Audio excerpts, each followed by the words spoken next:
Hello students, आज हम लोग क्लास 9 साइंस में चैप्टर नंबर 3 डिस्कस करेंगे जिसका नाम है एटम एंड मॉलिक्यूल्स। इस चैप्टर में हम लोग देखेंगे कि एटम्स क्या होते हैं, फिर मॉलिक्यूल्स क्या होते हैं और एटम और मॉलिक्यूल में रिलेशंस क्या होता है। लास्ट क्लास में हम लोगों ने देखा था एलिमेंट होते हैं, एलिमेंट देखे थे और कंपाउंड देखे थे। उन सबसे पहले हम लोगों ने देखा मैटर देखा था। मैटर में हम लोगों ने जो है प्योर और इम्प्योर सब्सटेंस देखे थे।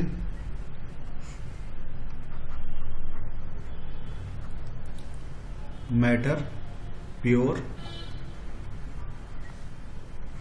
इम्प्योर। इस इम्प्योर में हम लोगों ने देखा था होमोजेनस, फिर हम लोगों ने देखा था हेट्रोजेनस। होमोजेनस में हम लोगों ने ट्रू सॉल्यूशन देखा था।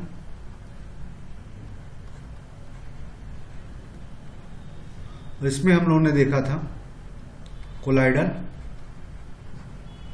और सस्पेंशन।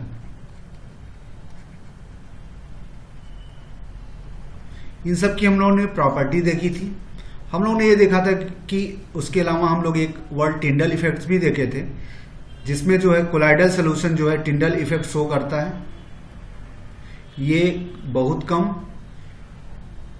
टिंडल इफेक्ट करता है और ये नहीं करता। ये Tyndall effect, true solution Tyndall effect नहीं करता, कोलाइडल सॉल्यूशन टिंडल इफेक्ट दिखाता है और सस्पेंशन कम दिखाता है। ठीक है, ये सारी चीजें दिखे थी। अब हम यहाँ पे इस बारे में प्योर जो हमारा जो प्योर सब्सटेंस थे, प्योर मैटर थे, उसी में हम लोग देखेंगे आपका एलिमेंट देखेंगे और हमने कंपाउंड देखा था। ठीक है, तो एलिमेंट और कंपाउंड प्योर है। इन्हीं में जो है हम लोग देखेंगे कि एलिमेंट्स होते क्या है और किससे मिलके बना होता है, कंपाउंड होता क्या है और किससे मिलके बना होता है। तो एलिमेंट्स जनरली आपका एटम होते हैं या मॉलिक्यूल होते हैं। कोई भी एलिमेंट्स एटम से ही मिलके बना होता है और एटम किसी एलिमेंट्स का जो है फ्री एग्जिस्टेंस जो होता है वह एटम के फॉर्म में हो सकता है या मॉलिक्यूलर फॉर्म में हो सकता है। ये दोनों चीज क्या है ये हम समझेंगे। तो इन सब के अलावा हम लोग थोड़ा सा और बेसिक कंसेप्ट देखेंगे कि लॉ ऑफ केमिकल कॉम्बिनेशन क्या होता है, कि केमिकल कॉम्बिनेशन में क्या होता है, कौन से रूल लागू होते हैं, फिर law of conservation of mass क्या होता है और लॉ ऑफ कांस्टेंट प्रोपोर्शन ये क्या होते हैं। कोई भी कंपाउंड अगर बनाने होते हैं, कंपाउंड अगर बनता है तो उनमें ये सारे लगते हैं। उसके अलावा हम लोग देखेंगे कि व्हाट इज एटम और मॉलिक्यूल, फिर कोई केमिकल फार्मूला कैसे लिखा जाता है, फिर उसके बाद मॉलिक्यूलर मास और मोल कंसेप्ट देखेंगे। तो ये सारी चीजें हम लोग ने यहां देखने वाले हैं। Let's begin. तो लॉ ऑफ केमिकल कॉम्बिनेशन क्या कहता है? Compound are formed by chemical combination of reactant atom or molecule in fixed proportion by weight or volume. This is achieved by the following certain law known as law of chemical combination. कहने का मतलब कोई भी compound हमको बनाना है, तो compound बनाने के लिए क्या है, रिएक्टेंट एटम या मॉलिक्यूल फिक्स प्रोपोर्शन में। यहाँ क्या है, कंपाउंड है एक वर्ड है, फिर केमिकल कॉम्बिनेशन है, फिर रिएक्टेंट है। वो रिएक्टेंट क्या हो सकते हैं, एटम या मॉलिक्यूल हो सकते हैं। जो रिएक्शन में हिस्सा लेने वाले होते हैं वो एटम होते हैं या मॉलिक्यूल होते हैं इन फिक्स प्रोपोर्शन, उनके बाय वेट या वॉल्यूम, या वेट से या वॉल्यूम से। गैसेस हैं तो वॉल्यूम है, नॉन गैसेस हैं तो वेट है। और this is achieve by certain law. इसी लॉ को लॉ ऑफ केमिकल कॉम्बिनेशन कहते हैं। जैसे क्या है, हाइड्रोजन पर प्लस ऑक्सीजन, ये मिलके क्या बनाता है, पानी बनाता है। तो यहां पे देखिए क्या है, हाइड्रोजन है, हाइड्रोजन को इसको एटम होता है और ये जो है हाइड्रोजन का क्या है, मॉलिक्यूल होता है।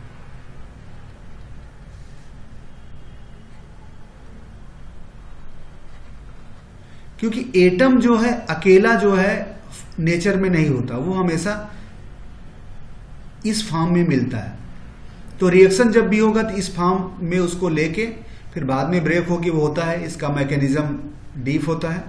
तो जैसे सोडियम है, सोडियम N है तो वो अकेले ही रहता है, इसका एटम है, सोडियम का एटम होता है। क्यों? जो छोटे एलिमेंट्स हैं, गैसियस फॉर्म एलिमेंट्स है, वो बहुत रिएक्टिव होते हैं और वो चीज उसकी वैलेंसी वगैरह होता है, एक वैलेंसी कंसेप्ट आएगा, वो हम देखेंगे कि वो क्या होता है और क्यों मॉलिक्यूलर फॉर्म में होता है।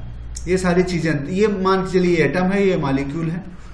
और एटम कोई भी, इसीलिए हाइड्रोजन को अगर हमको दिखाना होता है तो ये H2 के फॉर्मेट में दिखाते हैं, ऑक्सीजन को दिखाना होता है O2 के फॉर्म में दिखाते हैं लिखते समय, क्योंकि H अकेले नहीं रह सकता, O अकेले नहीं होता। ठीक है, रिएक्शन तो ऐसे होता है, रिएक्शन के बाद यहाँ 2 लगता है, लेकिन इस फॉर्मेट में होता नहीं। ठीक है, तो इस फॉर्मेट में ना होने के कारण ऐसा होता है। तो इसको बैलेंस के फॉर्म में हम ऐसा लिखते हैं, क्योंकि इसमें अब ये, तो यहाँ पे जो इस तरह का रिएक्शन क्यों लिखा जाता है, इन सब का एक रीजन होता है।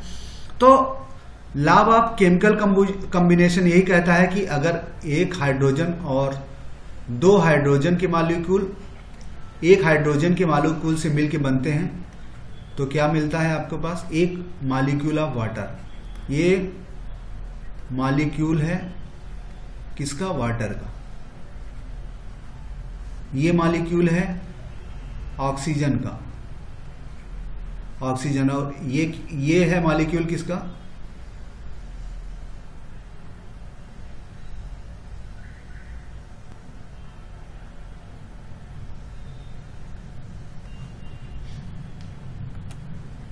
अब यही देखते हैं लॉ ऑफ केमिकल कॉम्बिनेशन। उसी तरह law of conservation of mass है। तो law of conservation of mass क्या कहता है कि mass never created never destroy, mass can neither be created, mass neither be created nor destroy in chemical reaction. कहने मतलब कोई भी एलिमेंट्स रिएक्शन के समय अपने आप से नया उसका जो मास होता है वो बढ़ता है ना घटता है, और ना ही खत्म होता है। कभी कोई रिएक्शन होता है तो उसमें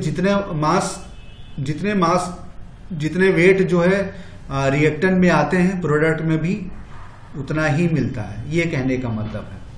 तो अगर 2 हाइड्रोजन के मॉलिक्यूल और एक ऑक्सीजन का मॉलिक्यूल मिलता है तो 2 वाटर के मॉलिक्यूल मिलेंगे। इसका क्या मतलब, इसमें 4 हाइड्रोजन मिले और 2 ऑक्सीजन मिला, और यहाँ पे क्या मिला, 4 हाइड्रोजन और 2 ऑक्सीजन, 2 मल्टीप्लाई है, इसका क्या मतलब 2H2O। इसका मतलब 2 हाइड्रोजन प्लस ऑक्सीजन, ये हो गया, ये कहने का मतलब है। इसका मतलब शुरुआत में भी जितना था उतना ही बाद में मिलता है। तो मास नाइदर बी क्रिएटेड, रिएक्शन के बाद न बढ़ता है और ना ही खत्म होता है। ठीक है, तो टोटल मास ऑफ रिएक्टेंट, यहाँ का मतलब ये रिएक्टेंट वाला पार्ट है, जो रिएक्शन करता है उसे रिएक्टेंट करते हैं, और ये प्रोडक्ट वाला पार्ट है। तो जितना रिएक्टेंट में इन दोनों का मास जितना होता है और प्रोडक्ट में भी उतना ही मास मिलेगा। जैसे यहाँ पे यही कह रहा है कि 2 mass of hydrogen plus mass of oxygen equal to 2 molecular mass. तो यहाँ पे क्या है, हाइड्रोजन का जो मास यहाँ पे मिल रहा है ये मल्टीप्लाई में है। तो हाइड्रोजन का जो मास होता है वो 1 होता है, 1 एटॉमिक मास होता है 2 होता है, और ऑक्सीजन का जो एटॉमिक मास होता है 1 का 16 होता है, ये मिला के 32 हुआ। तो इन दोनों को जोड़ने से क्या हुआ,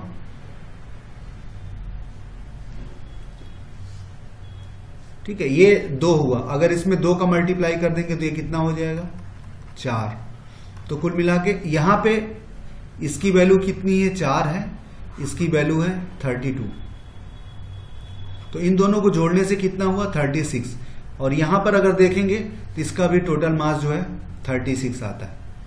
ठीक है, इसका भी टोटल मास 36 आता है। क्यों, क्योंकि H2O है, H2O में मतलब 2 + 16 कितना हुआ, 18। और 2s2 का मतलब 2 × 18 दैट इज 36। तो शुरुआत में जो 36 यूनिट मास रिएक्शन में हुआ और रिएक्शन के बाद भी 36 मास आया। तो ये कह रहा है मास नाइदर बी क्रिएटेड, कुछ नया ना बढ़ा ना कुछ कम हुआ, एक केमिकल रिएक्शन। इसी को law of conservation of mass कहते हैं। यहाँ पे as there is no law of mass of substance that is mass is converted, that's why Lavoisier called this law of conservation. Lavoisier scientist हैं, उन्होंने ये law दिया था, इसीलिए इसको जो है law of conservation of mass कहते हैं, लेवोजियर ने दिया था। लॉ ऑफ कांस्टेंट प्रोपोर्शन क्या है कि किसी भी कंपाउंड में जो मिलने वाले एलिमेंट्स होते हैं उनकी मात्रा हमेशा फिक्स रहती है। कि अगर law of constant in a chemical compound always contain exactly same proportion of element by mass. तो पानी चाहे तालाब से निकालिए, चाहे कुएं से निकालिए, चाहे नल से निकालिए, चाहे बारिश से निकालिए, उनके मास का जो है प्रोपोर्शन पानी में जो है H2O का जो रेशियो होगा, H का और O का रेशियो होगा यहाँ 1/8 ही होगा। क्योंकि हाइड्रोजन, यहाँ पे हाइड्रोजन का मास H2 का मास 2 हुआ और O का मास जो है आपका 16 हुआ। ठीक है, इसके कारण जो है 2/16 करने के बाद 1:8 आएगा। तो वाटर में का चाहे जो भी कंपाउंड हो उसमें हमेशा ऑक्सीजन के मास का और हाइड्रोजन और ऑक्सीजन के मास का जो रेशियो हमेशा यही आएगा। इसका मतलब 1 यूनिट हाइड्रोजन है और जो है 8 यूनिट जो है ऑक्सीजन है, ये कहने का मतलब होता है। इसको जो है प्रोस्ट लॉ भी कहते हैं, क्योंकि प्रोस्ट जो है जोसेफ लुइस प्रोस्ट ने इसको दिया था, इसलिए प्रोस्ट लॉ भी बोलते हैं। यहाँ पे H2O का मतलब H2O का टोटल मास 4 हुआ और ऑक्सीजन का टोटल मास 32, क्योंकि एक का मास 16 होता है 32, और इन दोनों का 4/32 लेंगे तो ये 1/8 आएगा। इसी तरह यहाँ पे पानी में सिंपली ये पानी की बात करें, H2O की बात की जाएगी तो यहाँ पे 2 और 16 आता है। टोटल लेंगे तो ये भी आपका 4 और 32 हो जाता है और उसका भी रेशियो यही आता है। तो वाटर के केस में, H2O के केस में H का मास और O का मास, ठीक है, ये होगा 2 और इसका मास 16 होता है। दैट इज ये एटॉमिक मास है, एटॉमिक मास ऑफ ऑक्सीजन 16 होता है और hydrogen atomic mass of hydrogen जो है वो 1 होता है। ये आपको याद रखने पड़ते हैं, दिया रहता है, टेबल्स वगैरह में दिए रहते हैं, आप टाइम टू टाइम जब करते रहेंगे तो ये सब याद हो जाएगा। सोडियम का जैसे 11 होता है, कार्बन का 12 एटॉमिक मास होता है, तो सबका जो है एटॉमिक मास पीरियोडिक टेबल एक होती है, उसमें सबका दिया रहता है, एटॉमिक नंबर और एटॉमिक मास। आगे हम देखेंगे। अब हम लोग देखते हैं कि एटम और मॉलिक्यूल क्या होते हैं। Matter is made up of small particle called atom. Atom से मिलकर बना होता है। Atom is smallest building block of matter. Atom are very small, they are smaller than anything we can imagine या कंपेयर। एटम बहुत छोटा होता है और हम इसको बहुत हमारे इमेज से इसकी लगभग इतना मीटर होता है। एक एटम का जो है, एक एटम का जो साइज होता है ये इतना, मतलब 1 मीटर का, अगर 1 मीटर को इतने पार्ट में डिवाइड कर दीजिए, इतने पार्ट में कितना हुआ,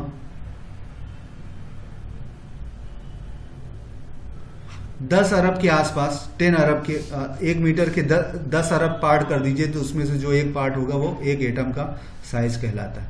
इस तरह बता दें, सपोज करिए कोई एलिमेंट है तो उसमें एटम ऐसे अरेंज होगी। सपोज के एलिमेंट 1 ग्राम है, 1 ग्राम कोई एलिमेंट है, कार्बन ही है, तो उसमें इस तरह का वो स्ट्रक्चर ऐसे बना हुआ रहता है।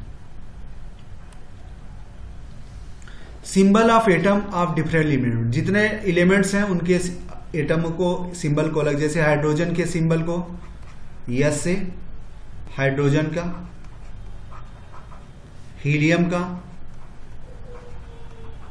HE हीलियम है, फिर आपका जो है इसी तरह लिथियम है उसको Li से, ठीक है, मैग्नीशियम है इसको जो है Mg से, इसी तरह डिफरेंट है, सोडियम है Na से, पोटेशियम है K से, ठीक है, तमाम तरह के हैं, कार्बन है को C से, सिलिकॉन को Si से, ऑक्सीजन को O से, क्लोरीन को ये है, इस तरह के सारे जो है जनरली ज्यादा जो उनके नाम है, और ये नाम जो है लैटिन वर्ड्स लिए गए हैं, लैटिन वर्ड होता है, लैटिन में उनका नाम अलग अलग होता है, जैसे सोडियम का Na होता है, सोडियम का लैटिन नाम N से शुरू होता है, इसलिए उसको N से लिया जाता है। यह चीज हाइड्रोजन Na फॉर सोडियम इस तरह का है। प्रॉपर्टी ऑफ एटम क्या है? Atoms are very small, they are of order इतना, यही हमने बताया। Atom of element identical in all respect, कोई एलिमेंट है उसके सारे एटम एक जैसे होते हैं, डिफरेंट एलिमेंट है तो उनका एटम डिफरेंट होता है। अब हम बताते हैं एटॉमिक मास क्या होता है, किसी एक एटम का वजन कितना होता है। अब जैसे हम लोग कोई चीज करते हैं, तौलते हैं तो उसको किलोग्राम में, ग्राम में या मिलीग्राम में तौलते हैं, तो अब क्या है एटम बहुत छोटा होता है, इसलिए उसके लिए अलग यूनिट यूज की जाती है, उसी को एटॉमिक मास यूनिट कहते हैं, एटॉमिक, उसी को AMU बोलते हैं, AMU atomic mass unit.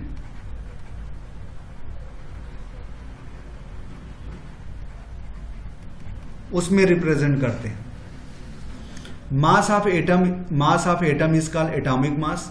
It is the number which tell that how many time an atom of element is heavier than 1/12 mass of one carbon. एक कार्बन का atom, अगर एक कार्बन का एटम है बराबर 12 यूनिट माना जाता है, ठीक है, 12 एटॉमिक मास यूनिट माना जाता है। तो कहने के एक कार्बन एटम का मास बराबर होता है 12 एटॉमिक मास यूनिट, ठीक है। तो एक यूनिट इज इक्वल टू, एक atomic mass unit is equal to 1/12 mass of carbon. इसलिए क्योंकि सारे एटम का जो है मास इसी यूनिट में मेजरमेंट किया जाता है, इसलिए ऐसा है। तो mass of one atom of element is equal to n by 1/12। यहां n क्या है? उस नंबर ऑफ एटम,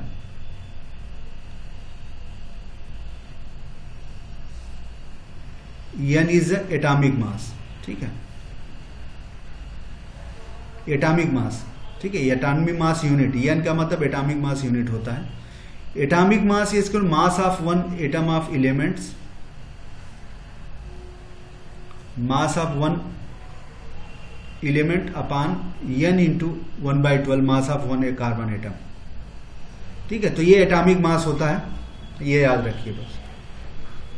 मॉलिक्यूल्स क्या होते हैं? Molecule are form by combination of 2 और मोर एटम, 2 या 2 से ज्यादा मिलकर, जैसे हाइड्रोजन का मॉलिक्यूल में 2 होते हैं, ऑक्सीजन में भी 2 होते हैं, ठीक है। इसी तरह अदर जो है वाटर का मॉलिक्यूल क्या होता है? वाटर का मॉलिक्यूल में इस तरह का होता है, इसमें ऐसा। ऑक्सीजन का, कार्बन डाइऑक्साइड का, CO2 का मॉलिक्यूल ऐसा होता है, नाइट्रोजन का, ठीक है। अमोनिया मॉलिक्यूल, अमोनिया में क्या होता है? NH3 ऐसा होता है। ऑक्सीजन और nitrogen dioxide NO2। Oxygen molecule का ये होता है, इस तरह के ये सारे मॉलिक्यूलर फॉर्म, क्योंकि इस तरह के फॉर्म नेचर में एग्जिस्ट कर जाते हैं, ठीक है, इसलिए मॉलिक्यूलर में कुछ जैसे हमने पहले बताया कि हाइड्रोजन जो है नेचर में इस फॉर्म में नहीं एग्जिस्ट करता बल्कि इस फॉर्म में, इसलिए इसको मॉलिक्यूलर फॉर्म कहते हैं। एटॉमिसिटी क्या है? It is defined as number of atom present in molecule. एक मॉलिक्यूल में कितने एटम हैं? जैसे हाइड्रोजन की एटॉमिसिटी कितनी है? 2। सोडियम की एटॉमिसिटी कितनी है? 1। ठीक है। On the basis of 4 type में mono atomic molecule contain only 1 atom, monoatom. ये क्या? हीलियम का है, ये He हीलियम का है, ये है नियॉन का, ये है आर्गन का। डाई एटॉमिक जिसमें 2 एटम लगे होते हैं, जैसे ऑक्सीजन, हाइड्रोजन, ब्रोमियम, और भी बहुत हैं, इनमें भी बहुत हैं, इनमें भी बहुत हैं। टाई एटॉमिक O3 भी आता है, इसको क्या? ओजोन बोलते हैं। O3 को क्या बोलते हैं? ओजोन। ये कार्बन, इसमें जो 3 है, एक कार्बन, 2 ऑक्सीजन, 3 है नाइट्रोजन, नाइट्रोजन ऑक्साइड। टेट्रा में 4 होते हैं, पोटेशियम, ये फास्फोरस है, और ये क्या? सल्फर ऑक्साइड है। तो इसमें 4 मॉलिक्यूल है, इसलिए इसको टेट्रा एटॉमिक कहते हैं। सिंपल है। तो type, depending on type of molecule future divided in 2 type. 2 type से मॉलिक्यूल को और डिवाइड किया जा सकता है। होमो एटॉमिक, होमो एटॉमिक जिसमें एक ही तरह के एटम हैं, जैसे यहाँ पे हाइड्रोजन, नाइट्रोजन और फास्फोरस में हाइड्रोजन के ही 2 हैं, और हेट्रो मतलब एक से ज्यादा एलिमेंट, इसमें एक ही एलिमेंट के सारे एटम लगे होते हैं, इसमें एक से ज्यादा एलिमेंट। जैसे कार्बन CO2 है, इसमें कार्बन का है और ऑक्सीजन का है, इसलिए हेट्रो कहते हैं। इसमें नाइट्रोजन, ऑक्सीजन, इसमें CH4 में कितना है? इसमें कार्बन है और हाइड्रोजन का है। ये Cl क्या है? इसमें क्या है? हाइड्रोजन और क्लोरीन का है, इसलिए ये सारी चीजें। मॉलिक्यूलर मास क्या है? इट इज डिफाइंड एज सम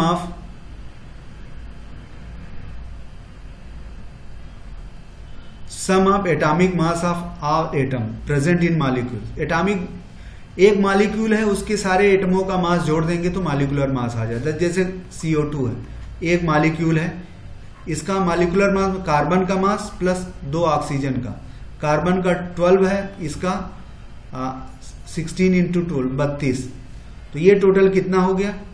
32, 44, जोड़ने से 44। तो एक पानी कार्बन डाइऑक्साइड का मॉलिक्यूलर मास कितना हुआ? 40। AMU कर सकते हैं, एटॉमिक मास यूनिट कर सकते हैं।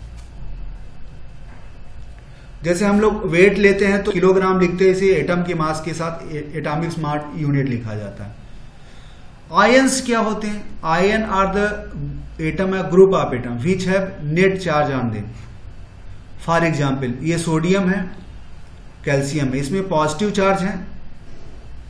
क्यों होता है? सोडियम का जो है एटॉमिक मास जो है, एटॉमिक नंबर, एक एटॉमिक नंबर होता है, एक एटॉमिक मास भी होता है। एटॉमिक नंबर क्या होता है? इसमें नंबर ऑफ प्रोटॉन, ठीक है, number of proton atomic number का। अगर किसी का नंबर ऑफ प्रोटॉन ही उसका एटॉमिक नंबर होता है। तो अब क्या है, किसी में प्रोटॉन भी होते हैं, उसमें इलेक्ट्रॉन भी होते हैं, और उसमें क्या है, न्यूट्रॉन भी होते हैं। तो मास में क्या होता है, mass equal to proton plus neutron होता है, ठीक है। एटॉमिक मास इक्वल टू ये होता है।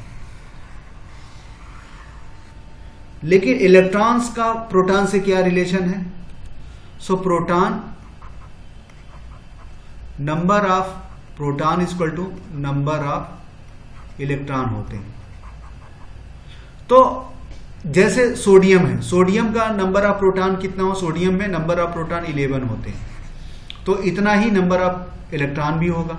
तो सोडियम का जो है, सोडियम का अगर एक इलेक्ट्रॉन निकल जाए, सोडियम का अगर हम स्टडी करें स्ट्रक्चर, तो सोडियम का स्ट्रक्चर ऐसे होता है, एक ऐसे होता है, एक ऐसे होता है, फिर ऐसे 3 सर्किल सोडियम के एटम होते हैं। तो यहाँ पे क्या होता है, यहाँ पे प्रोटॉन होते हैं, प्रोटॉन प्लस न्यूट्रॉन होते हैं, पी और एन होते हैं, और इलेक्ट्रॉन जो है 2 यहाँ पे होता है, एक इलेक्ट्रॉन यहाँ, एक इलेक्ट्रॉन यहाँ।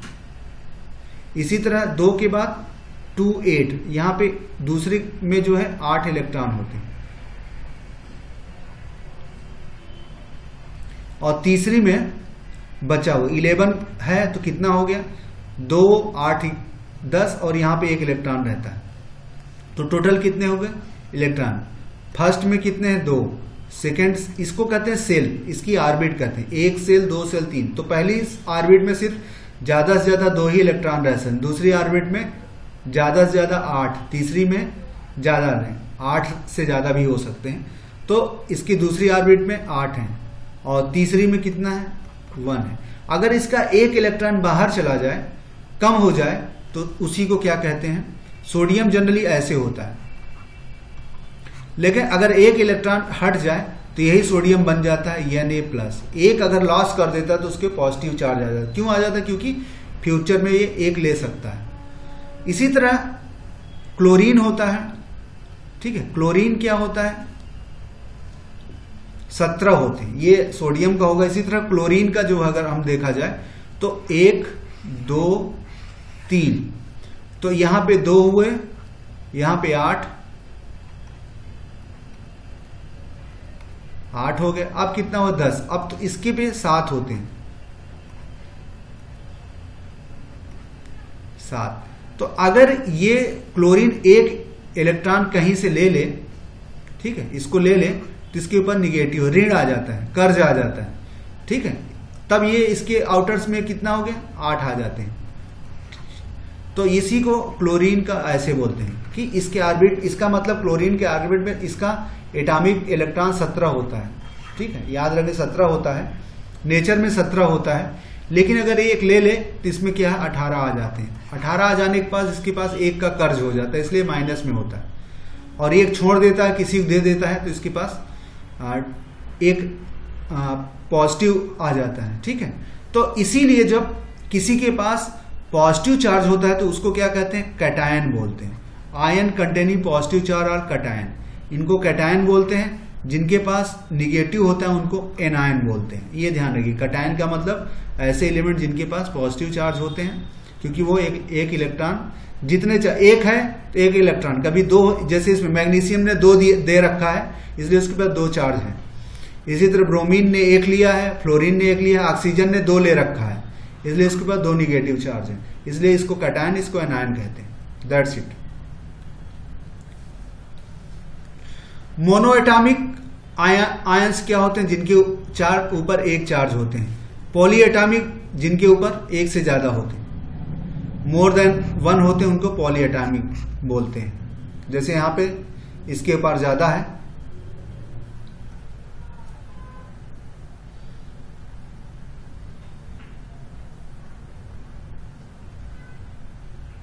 इनमें ज्यादा एटम भी हैं,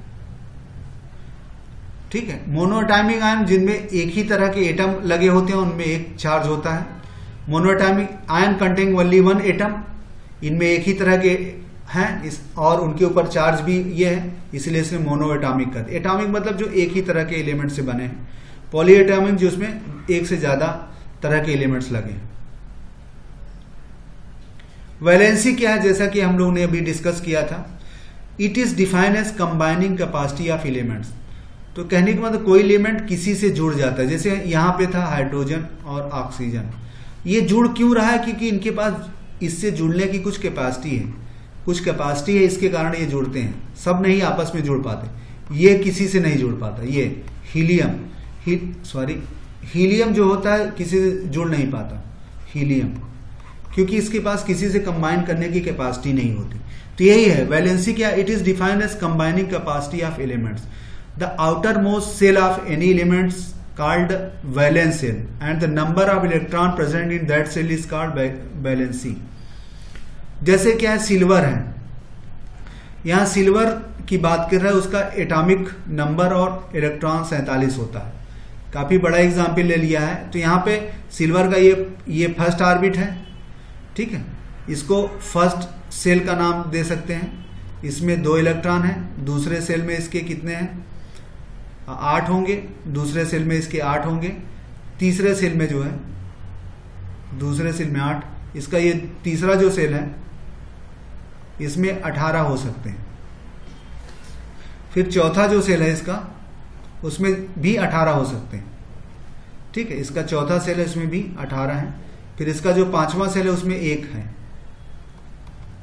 तो ये जो है silver has 1 electron in outer most shell. तो silver can donate 1 electron to complete its valency. तो सिल्वर जो के आउटर मोस्ट में 1 इलेक्ट्रॉन होते हैं, इसलिए इसकी वैलेंसी 1 कहलाती है। जैसे हम लोगों ने हाइड्रोजन की बात की, हाइड्रोजन इसके में जो है सिर्फ 1 होता है।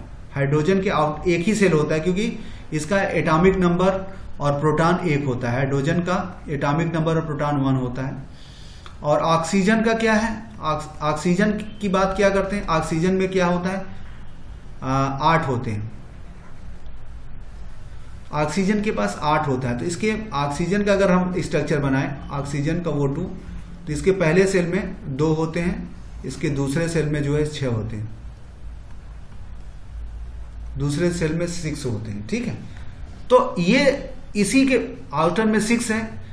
तो इसलिए जो इसकी वैलेंसी जो है देने, क्योंकि ये 6 दे नहीं सकता, 6 देना कठिन होता है, तो वो 2 ले लेता है। 2 ले लेता है तो ये अपना 8, मतलब कोई भी एलिमेंट है अपनी ऑर्बिट में कंप्लीट करता है। तो वो ऑर्बिट कंप्लीट उसकी 2 से होगी या तो 8 से। अगर उसमें 2 है तो भी कोई दिक्कत नहीं, वो कंप्लीट हो जाएगी। जैसे हाइड्रोजन केस में 2 हो जाते हैं, ठीक है। तो उसके आउटर सेल में जितने होते हैं वो होता। अब यहां पे ऑक्सीजन का क्या 6 है, लेकिन वो 6 दे नहीं सकता। तो वैलेंसी पॉजिटिव और निगेटिव होती है। पॉजिटिव वैलेंसी कब होगी, जब वो दे देगा तो उसकी पॉजिटिव वैलेंसी कहलाती है, ले लेगा तो निगेटिव वैलेंसी कहलाती है। In general metals are said to electropositive. तो मेटल्स जनरली क्योंकि इलेक्ट्रोपॉजिटिव, क्योंकि अक्सर because they have tendency donate electron, वो दे देते हैं। फॉर इन सोडियम 1 दे सकता है, कैल्शियम 2 दे सकता है। Non metal are electronegative because they have tendency to accept electron. Chlorine 1 ले सकता है, ऑक्सीजन 2 ले सकता है। तो वैलेंसी क्या कहलाती है, वो अगर दे जितना दे सकता है वो उसकी पॉजिटिव वैलेंसी कहलाएगी, जितना ले सकता है वो उसकी निगेटिव वैलेंसी कहलाती है। जैसे यहां क्लोरीन लेता है, ऑक्सीजन भी लेता है।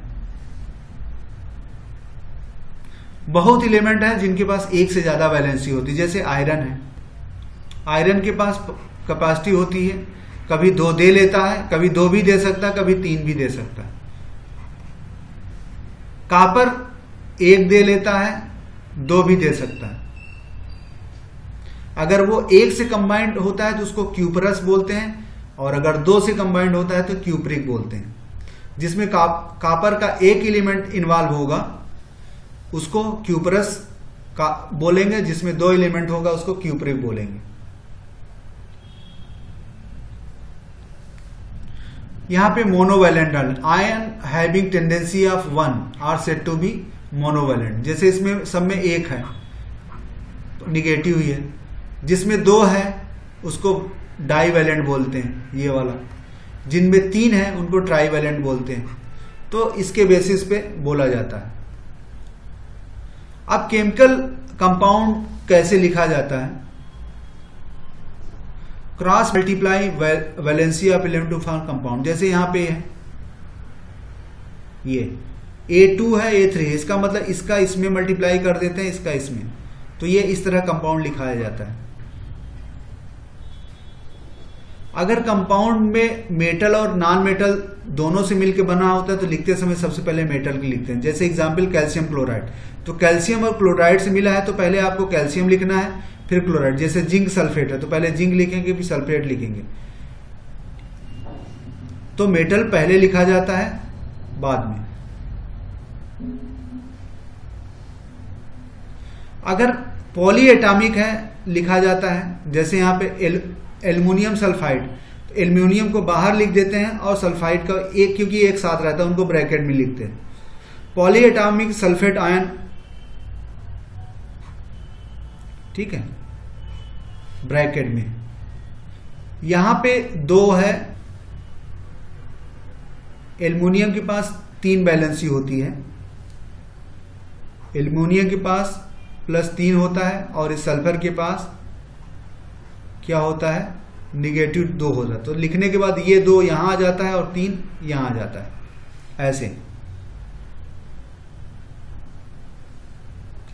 ऐसे कंपाउंड जो मेटल और नॉन मेटल से मिलकर बनते हैं उनको साल्ट बोलते हैं। जिनमें मेटल नॉन मेटल रहता है वो साल्ट कहलाते हैं। अब नेक्स्ट कंसेप्ट हमारा मोल कंसेप्ट। मोल क्या होता है? मोल क्या होता है? नंबर होता है, एक तरह से मान लीजिए मोल नंबर होता है, ठीक है। जैसे बहुत बड़े नंबर को हम लाख, करोड़, अरब, खरब ये इस तरह लिखते हैं, मिलियन, बिलियन, ट्रिलियन।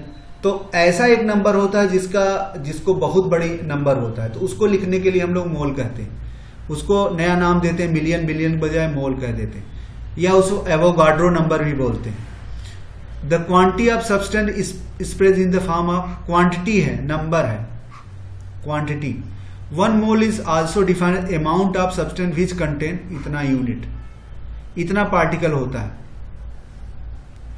1 मोल बराबर इतना यूनिट होता है, ठीक है। इतने नंबर होते हैं, 6.02 × 10, ये याद रखना पड़ता है, कांस्टेंट होता है। कोई भी 1 मोल हाइड्रोजन कहें, हाइड्रोजन कहेंगे, इसका मतलब हुआ हाइड्रोजन के इतने यूनिट्स हैं। 1 मोल वाटर कहेंगे, 1 मोल वाटर कहेंगे, जिसका मतलब उसमें पानी के जो है इतने यूनिट्स आते हैं। 1 मोल ऑफ ऑक्सीजन कंटेन इतना एटम, ठीक है। 5 मोल ऑफ ऑक्सीजन मतलब 5 से इसमें मल्टीप्लाई करें, इतने एटम होते हैं। अब इतना बड़ा नंबर आप पढ़ नहीं सकते, इसलिए इस तरह के नंबर से रिप्रेजेंट किया जाता है। मोलर मास क्या होता है? 1 मोल कोई सब्सटेंस है तो उसका वेट कितना होगा, वही उसका मोलर मास कहलाता है। अब 6.023 × 22 × 10⁻23 23 होता है। तो ये ध्यान है, यहाँ 23 और यहाँ भी 23 होता है। तो ए मास ऑफ 1 मोल सब्सटेंस क्या है? Molar mass. एटॉमिक मास, या उसे एटॉमिक मास भी कह सकते हैं, मॉलिक्यूलर मास भी कह सकते हैं, इन ग्राम। जैसे atomic mass of F is इतना यूनिट आयरन का, मोलर मास ऑफ इतना है, क्योंकि आयरन का और आयरन जो है एटॉमिक फॉर्म में इसी तरह रहता है, इसी तरह इसका मोलर मास इतना होता है। ऑक्सीजन का molecular mass of H2 is 80 unit. 18 unit क्यों होता है? क्यों? हाइड्रोजन का 2 और ऑक्सीजन का 16, तो ये मिला के 18 हुआ। मोलर मास ऑफ ये इतना gram. Number of mole is equal to given mass upon molar mass. For example number of mole in इतना ग्राम ऑफ आयरन, कितना मोल, इतने ग्राम आयरन में, तो इसका मोलर मास से डिवाइड कर देंगे। 1 मोलर मास कितना होता है? आयरन का इतना 56। इतना ग्राम है तो उसमें बताएंगे कितना मोल होगा, ठीक है, कितने मोलर मास होंगे। तो इसमें 1 मोलर मास से डिवाइड करें, इसमें 2 आएंगे, दैट इज इतना एटम। इसके अंदर इतना एटम आ जाता है। अब क्या percentage of an elements in compound, किसी कंपाउंड में कोई चीज का क्या परसेंटेज है, तो उसको निकाल लेंगे। Mass of element upon total mass of compound. जैसे यहां पे हाइड्रोजन का परसेंटेज निकालना है, तो क्या हाइड्रोजन का मास ऑफ एलिमेंट कितना है इसका? 2 + 16 18, ठीक है। तो मास ऑफ एलिमेंट 2, इसमें 2 हो गया, इसका मोलर मास कितना हुआ? 18, इसमें 100 से मल्टीप्लाई कर देंगे तो जो आएगा, अब ये 1 ऐसे कुछ आएगा, ठीक है, लगभग जो है इतना।